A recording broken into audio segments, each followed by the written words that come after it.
Hello mga kalakwatsa! For today's ganap, nagpunta nga tayo sa Ranga-Ranga ng Barangay Alak, San Quintin, Pangasinan. Ito nga ay annual nilang ginaganap tuwing kapiyastahan ng Barangay Alak. Shoutout pala sa apakasipag naming VM! Syempre, bago natin puntahan ng mga kaganapan sa kanilang Ranga-Ranga, mag-voice rate muna tayo dahil mas madaming mga cutie pa akong nakita ngayong taon! Itag nyo sila ha mga bebe kong kalakwatsa kung kakilala nyo. Umpisa na natin, baby boy number 1. Medyo malayo kaya 7.5 out of 10. Baby boy number 2, magandang smile kaya 8 out of 10. Baby boy number 3, matangos ang ilong at maganda ang mata kaya 9 out of 10 ka sa akin. Susunod naman, baby boy number 4, 8 out of 10. Baby boy number 5, 9 out of 10. Susunod, baby boy number 6 dahil stripes ang damit, 8 out of 10. Baby boy number 7, ang cute-cute naman kahit di pa naka-smile, kaya 9 out of 10 ka kuya. At syempre, ang isa sa mga laki ng alak noon, baka Carlo Yarns, 9 out of 10. O diba? Pasabog! Hoy, ano to? Nag-rate na ng mga baby boys, rangga-rangga ang pinunta mo dito, girl. Hoy, ano yan, Louie TV? Tama mo ng lande. Balik na tayo sa kanilang rangga-rangga at ako'y kinikilig na naman. Kasama ko nga dyan sila Kapsat Siwit and Friends at si Kuya Fluffy Vlog. Usually ngang nakita ko sa kanilang rangga-rangga ay pagkain at gamit sa bahay. So ano pang hinihintay natin mga kalakwatsa? Tara at panoorin ang ganap sa rangga-rangga ng Barangay Alak, San Quintin, Pangasinan. Let's G!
Okay, once again yung mga pambata, Mr. Marcos Tumagos, Mr. Leonardo Luwana, Mr. Vicente Guzman.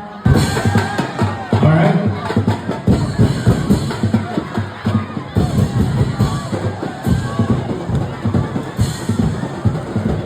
Babae lang yan, babae. Okay na sa mga.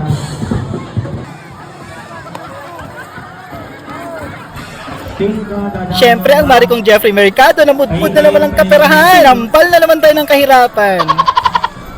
Mga makadalan yung ambulansya ng ambulance doon.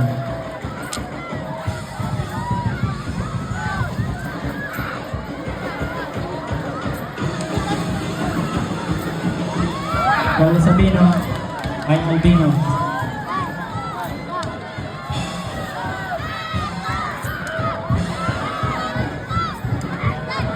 Aramel Sistol.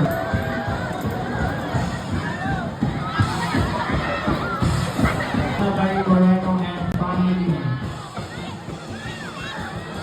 Tayo na pagtuloy.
Shoutout pala kay Cubs at Lucky na apakabongga naman ang mga prices sa kanilang rangga-rangga. May pumaldo ng bigas, electric kettle, water jug at butane.